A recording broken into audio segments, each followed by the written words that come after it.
clip you just heard was a clip that I put on my Patreon a few weeks ago. A clip of me practicing a tune that I sort of rediscovered that I used to know.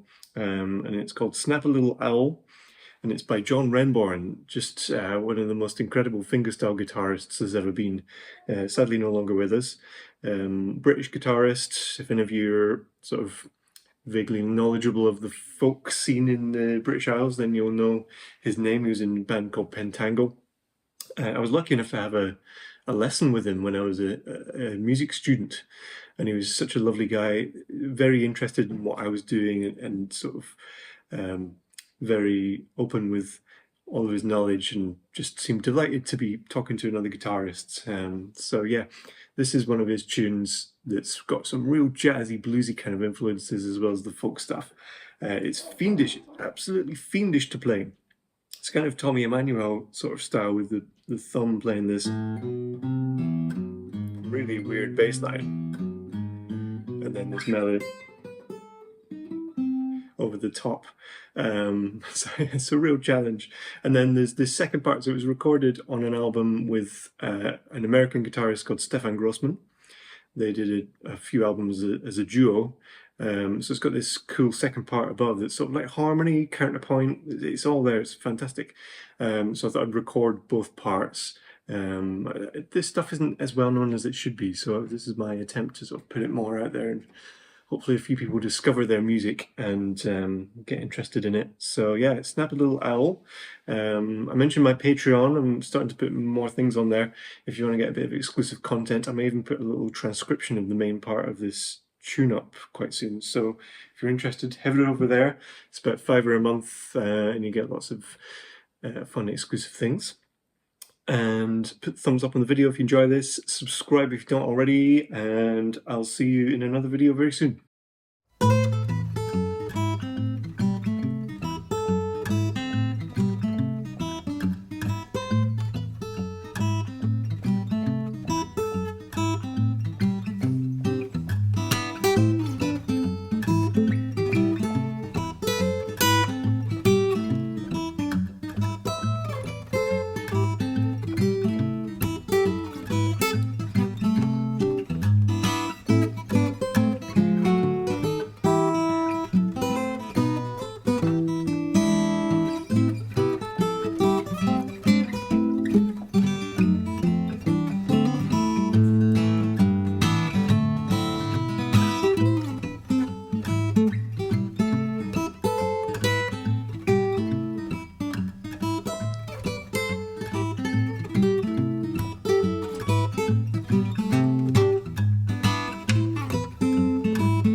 a quick little word on how I record my acoustic guitar at home.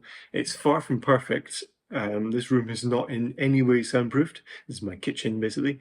This morning, there's been a neighbour's been using a chainsaw constantly, which is great.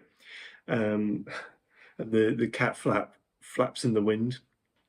So there's all sorts of irritating noise. I'm not saying this is the perfect way to record acoustic guitar, but starting with the guitar itself, I'm very proud of this guitar. I bought this when I was 18 years old. I had a job in a shop, in like an outdoor clothes shop, and I'd saved my money and went and splashed it on this. This is a Moon guitar, a 003. Jimmy Moon was the maker in Glasgow, in Scotland. So I grew up not far out of Glasgow, really. And yeah, I was quite keen on the idea of having a Scottish guitar at the time. I thought that was quite appropriate. And it's served me so well over the years. It's a good all-rounder. Spruce top, rosewood back and sides, ebony fingerboard, and just quality, really quality. So it all starts with that. Then I'm using a Behringer condenser microphone. I've had this for absolute years, probably longer than I've had this guitar. And for a kind of a cheap condenser, it's pretty good. It's called a B2 Pro. Don't know if they still sell them.